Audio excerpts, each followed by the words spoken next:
Hoy en las jornadas de San Martín vamos a trabajar para conocer más sobre la vida de José de San Martín y también acercarnos a los hombres de coraje que forjaron nuestro país. A José de San Martín le tocó vivir en tiempos revolucionarios y cambios geopolíticos muy importantes. La vida de José de San Martín se sostiene en un mundo cultural y político en ebullición, donde se va configurando el mapa de la Argentina sobre los territorios que antes formaban parte del Imperio Español.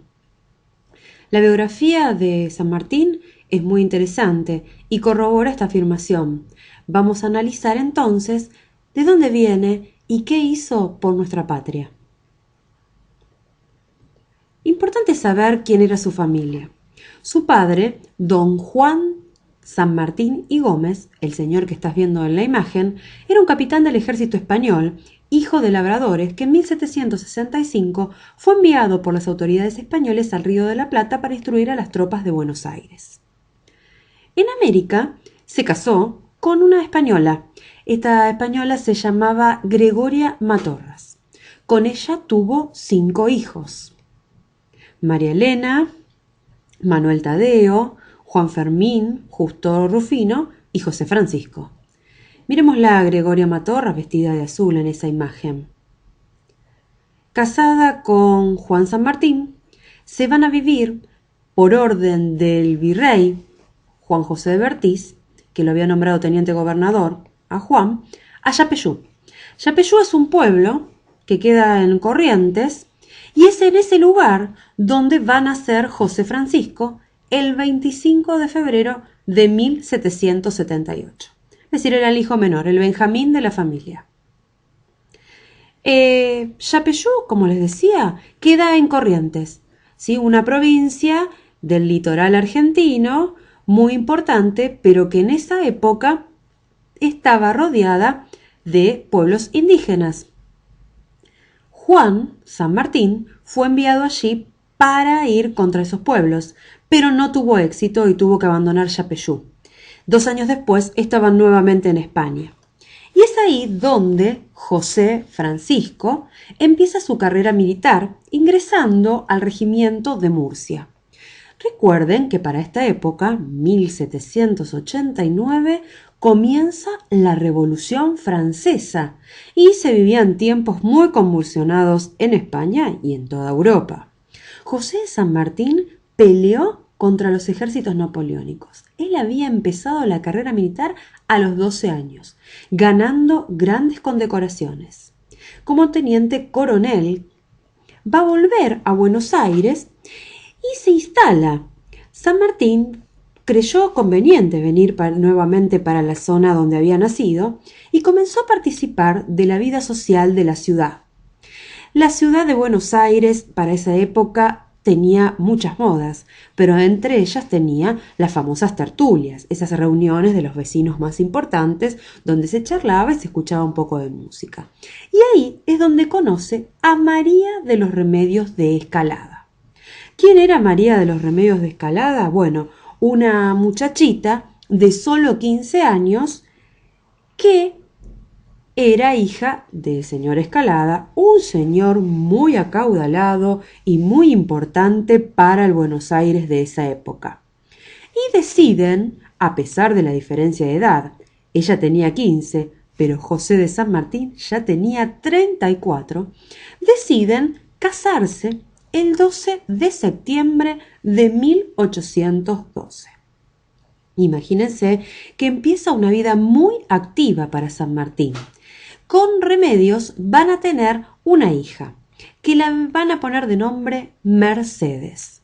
Mercedes es una muchacha que va a terminar casándose con Balcarce y va a tener las 2 únicas nietitas de San Martín.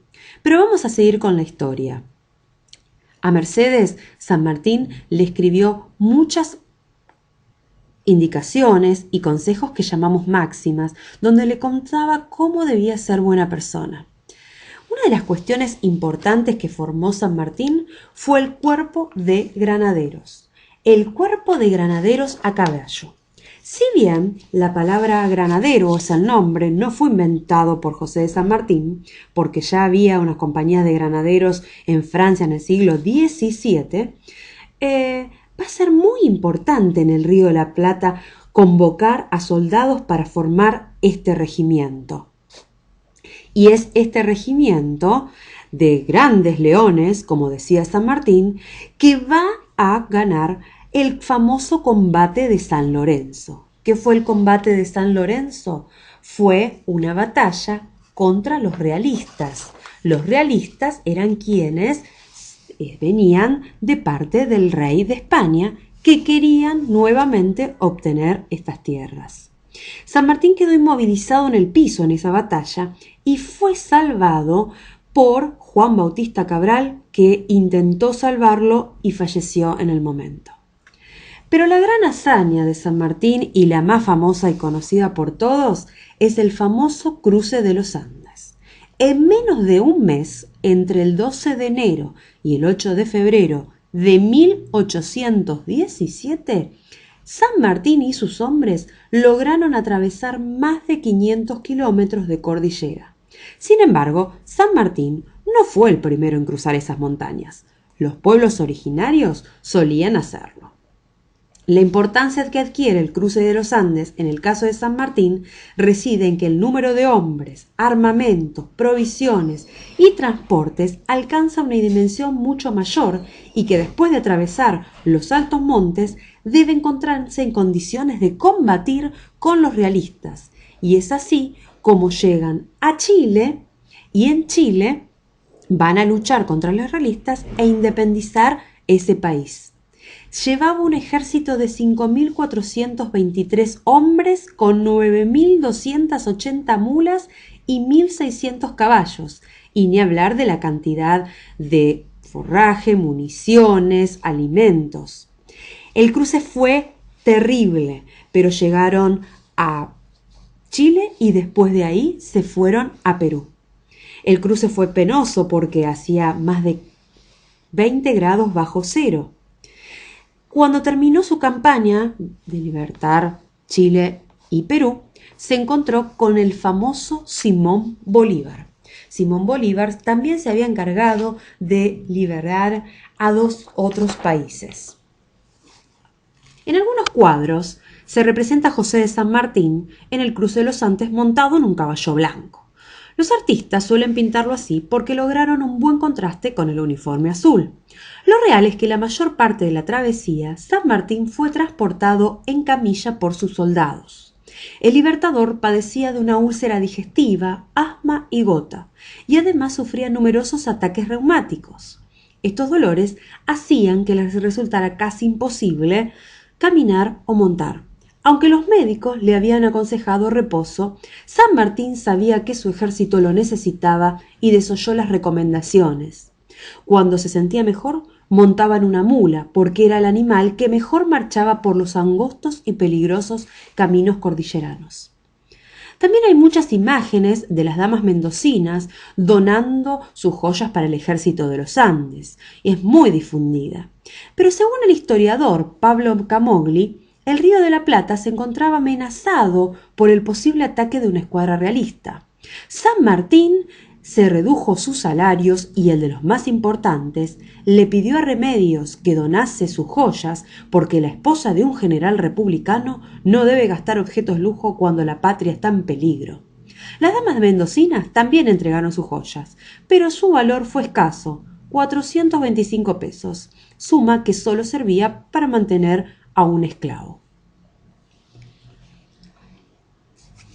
Este hombre que liberó 3 países se levantaba muy temprano, a las 3:30 o 4 de la mañana. Comenzaba a preparar apuntes para su secretario y a las 5 tenía la primera reunión. Hasta las 10 se ocupaba de distintas tareas administrativas. Realizaba un pequeño recreo y a las 10:30 concedía audiencia a quienes se lo solicitaban. En público San Martín vestía el uniforme militar de los granaderos a caballo, pero en privado usaba una chaqueta de paño azul con bordes de piel. Él mismo remendaba su ropa y cosía sus botones. Solía almorzar en su cuarto, puchero o asado, acompañado con una copa de vino y de postre un poco de dulce. En el verano dormía una siesta de 2 horas y luego comenzaba a recibir las visitas oficiales. Le gustaba tomar café, que servía en una taza, pero lo bebía con una bombilla. Muchas veces organizaba partidas de ajedrez, que solía ganar porque jugaba muy bien. Era un gran conocedor de vinos, podía nombrarlos a todos y los tipos de uvas. San Martín es realmente un gran hombre importante de nuestra historia argentina. No solamente sus hazañas lo dicen, sino los documentos que hablan de él. San Martín tuvo que morir en Francia porque en los últimos momentos no fue bien recibido por las autoridades de Buenos Aires, pero siempre se dedicó a nuestra patria y desde allá a lo lejos siempre se dedicaba a valorar este país.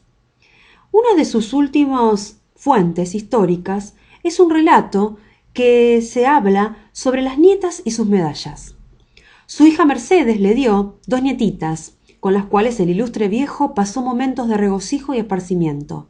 Y esas risueñas chicuelas, picaronas como ninguna, se llamaban María Mercedes y Josefa Dominga Balcarce de San Martín. El viejo abuelo, que casi ciego por las cataratas, a veces las confundía, lo que provocaba hilaridad en las picaronas, y cuando ambas se peleaban por ganarse cada cual las caricias, aquel, para consolarlas, le daba sus condecoraciones para que jugaran. Pero cuando alguien le observaba esa irreverencia, le dijo: si estas condecoraciones no sirven para hacer callar a una nieta, de nada habrían valido.